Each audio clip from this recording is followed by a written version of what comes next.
I didn't tell anyone how I started sleeping with the light on. At first, I thought it was just nerves. New place, unfamiliar walls, strange building full of history no one talks about. But the feeling in that room wasn't normal. It was thick, still, cold, even when the radiator was hissing like a living thing. There was something wrong with the air. Not the temperature exactly, but the weight of it. The kind of heaviness you feel in your chest before a panic attack. The kind that makes you pause with your hand on the doorknob and wonder if you really need to go inside right now. Room 104, first floor, corner unit. It didn't look like much, just another old dorm in an old building. Tile floors meant to look like wood, off-white walls that caught yellow in the wrong light. But the silence was too complete, like the room swallowed sound. No footsteps from upstairs, no voices through the walls. Just the quiet hum of something mechanical behind the plaster. Something that didn't turn off, even when everything else did. I told myself I was imagining it, that weird vibes weren't ghosts. But that first night, lying in bed, I couldn't shake the feeling that someone else was in the room. Not moving, just watching. I kept the light on, slept in fragments. By morning, the mattress was cold and slightly damp beneath me. I checked the window, still closed. Nothing made sense. At the time, I didn't know what this building used to be. I didn't know about the history the university tried to paint over with cheap flooring and fresh drywall. I just knew the cold in that room wasn't normal, and it was always worse at night. Move-in day was gray and drizzling, the kind of rain that never quite falls but hangs in the air like static. The dorm building loomed like a relic, 4 stories of old brick and narrow windows, corners rounded by decades of wind. The front doors were glass, but tinted dark, like it didn't want you seeing in. I didn't notice the plaque near the entrance until later.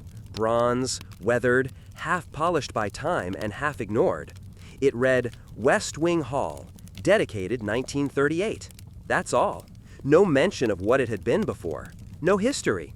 Just a year. But buildings that old have stories, even if no one tells them. Inside, the light was fluorescent and flickering.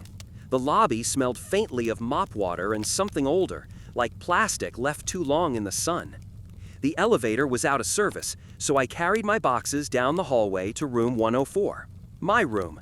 The hallway got darker the further in I went, even though every bulb was on. The shadows stretched longer than they should have. The corners seemed to breathe. Room 104 was at the end. The key stuck. I had to jiggle it twice before the lock gave way. When the door opened, the smell hit me first. Not strong, just off. Like dust and cleaning fluid. Like a room that had been scrubbed too hard, too often, for reasons no one explained. The radiator was already running, but the air was cold. I touched the metal, warm to the hand. Still, I could see my breath. Not fully, but a ghost of it in the light. There was a patch on the ceiling, a long painted-over rectangle that didn't match the rest of the plaster. I looked at it for a long time and didn't know why. The room was just big enough for a bed, desk, and dresser. The mattress had no sheets. There was a stain beneath it, already faded, like someone had tried to bleach it out but only managed to blur the edges. I dropped a box on the floor and it echoed, not sharply, but flat, like the room had swallowed the sound and didn't want to give it back. A girl passed by the open door, didn't smile, just looked at me, then looked away. I called out, asked if she was on this floor too. She didn't answer, just walked faster. That night, I unpacked slowly. My phone kept glitching, screen stuttering, battery dropping from 80 to 20% in less than an hour. I plugged it in, and the charging light blinked in and out like it wasn't sure if it wanted to stay. I tried opening the window for some air, but it wouldn't budge. Painted shut, maybe, or rusted. The frame groaned, but didn't give. The cold didn't leave, either way. At 2:13 a.m., I woke up suddenly. No reason. Not from a dream, not from sound. Just woke. Eyes open, heart pounding like I'd been running. The room felt smaller. Not tighter exactly, but lower somehow. Like the ceiling had dropped just a few inches closer. I waited and listened. There was no noise, no heat, no wind. just the soft, steady thrum of whatever machine lived inside the wall. Not loud, not even rhythmic, just there. I turned on the desk lamp. It flickered before holding. The room looked normal in the light, still weird, but normal enough. I went to the bed, pulled back the blanket, and stared at the mattress. It was damp again. Not soaked, not warm, just that same clammy chill, centered in the same exact spot. A faint ring, almost invisible, like a head and shoulders had pressed into it from underneath. I touched it, then immediately pulled my hand away. I don't remember going back to sleep. I must have, because morning came. But that day, I kept checking over my shoulder in class.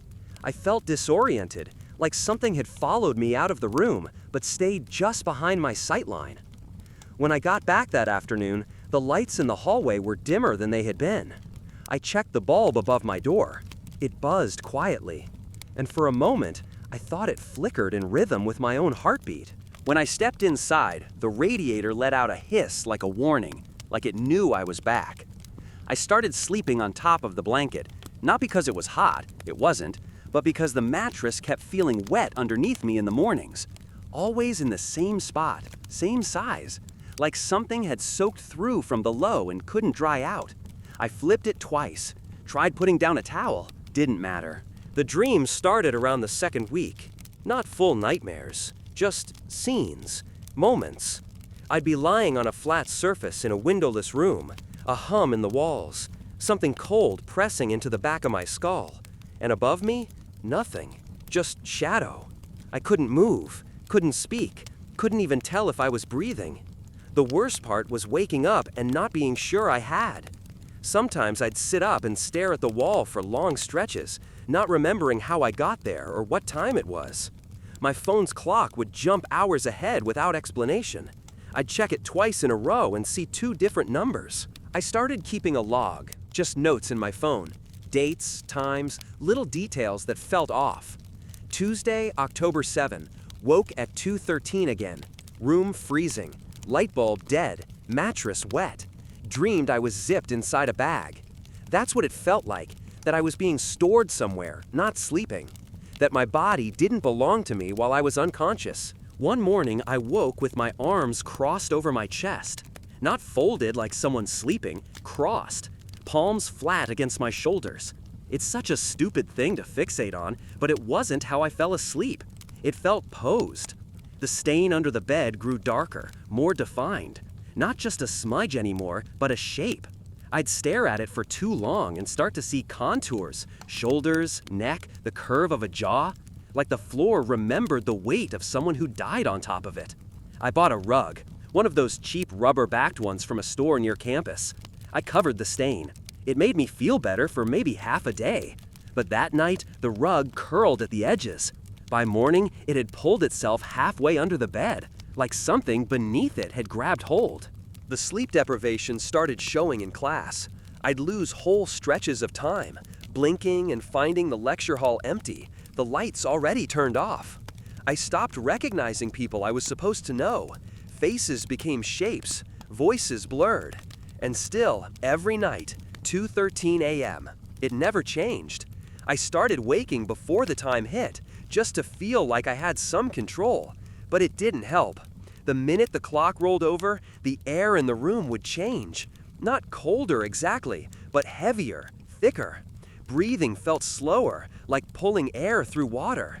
The worst was the sound. It started under the floor, soft at first, barely a whisper. Something moving, dragging, slow. I couldn't tell if it was inside the walls or under the bed, but I felt it. I'd hold still, every muscle locked, waiting to hear it again, and it always came back. Once I leaned down and pressed my ear to the floor, and I heard breathing. Not loud, not desperate, just steady, like someone trying not to be heard. I stayed like that for almost a minute, too afraid to lift my head. When I finally did, I caught a glimpse of my reflection in the black screen of my laptop. There was something behind me. Just for a second, just a suggestion of shape.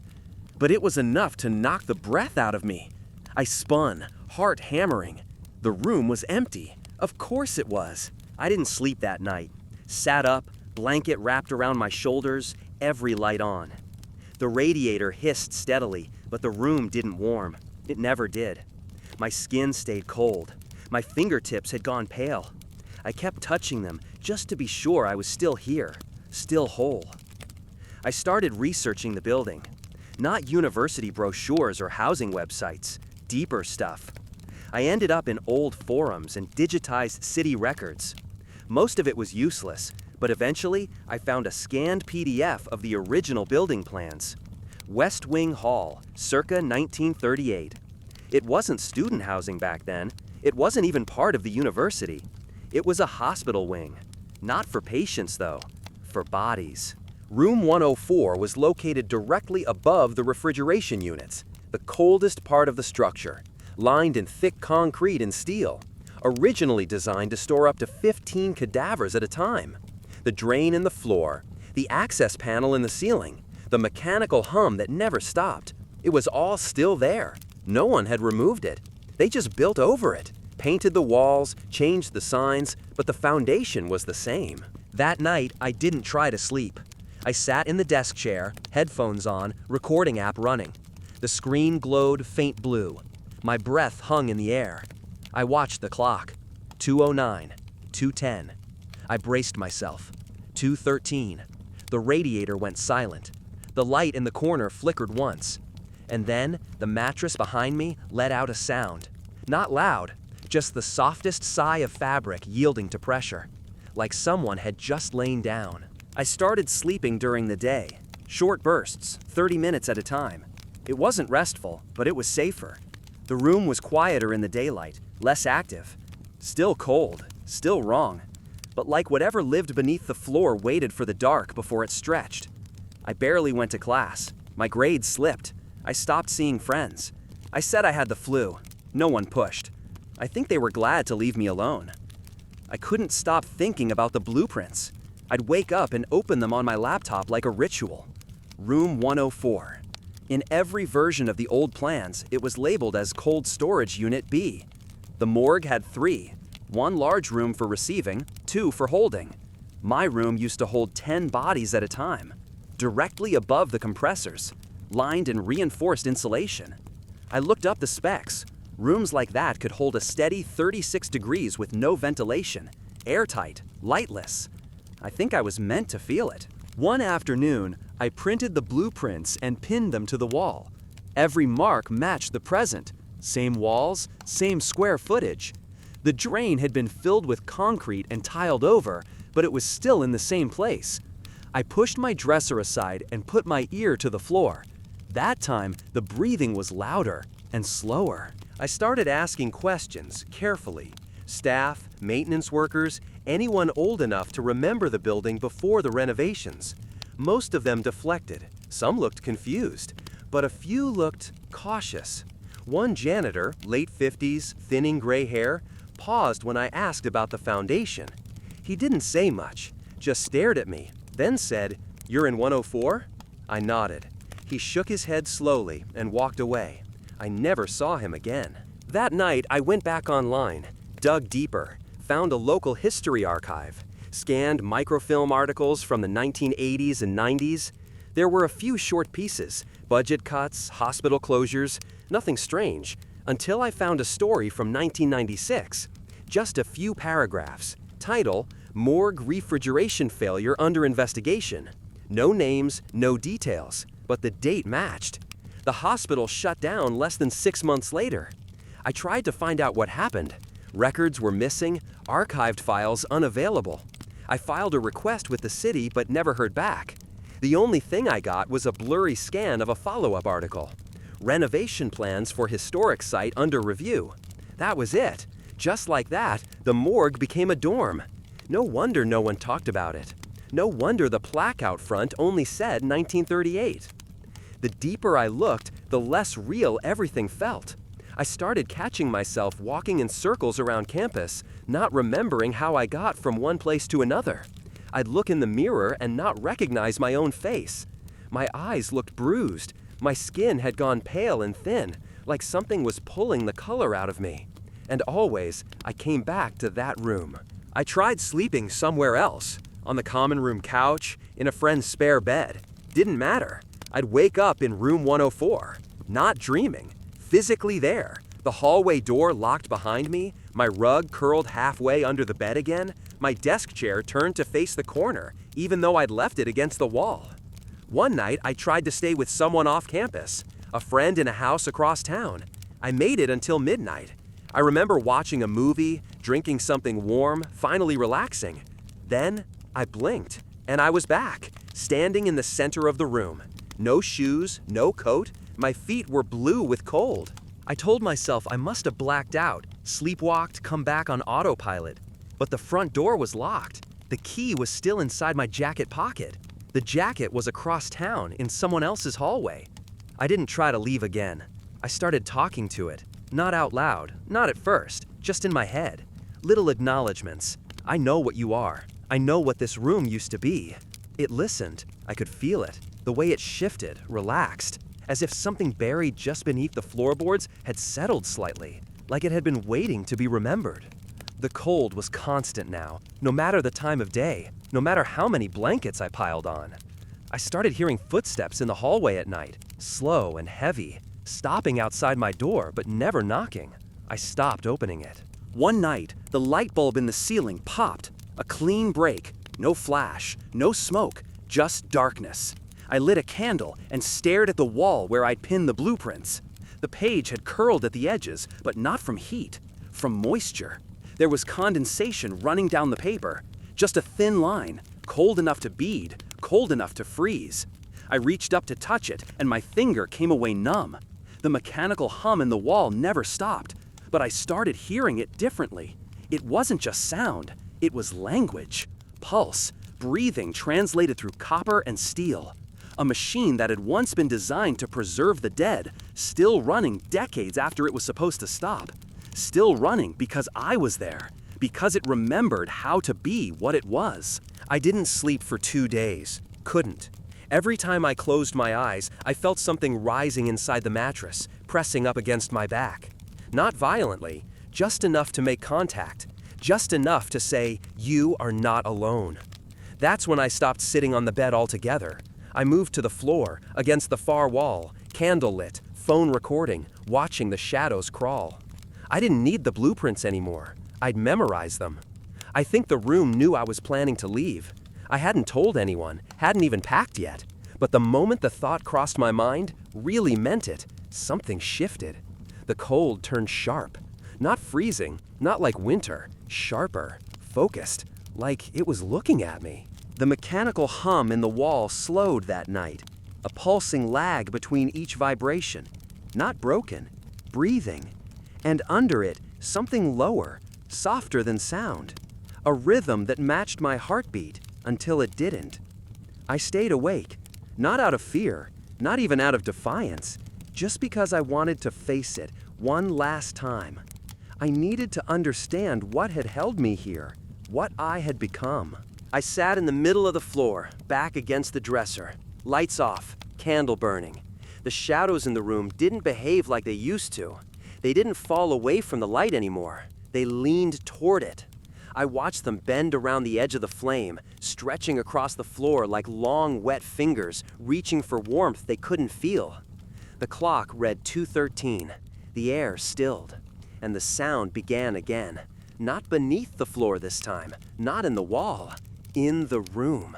Something dragging. A weight, heavy and deliberate, sliding slowly across the floor toward me. I didn't run. I didn't move. I watched the candle flame flicker and die. Not with a gust, but like the air itself had been pulled from the room.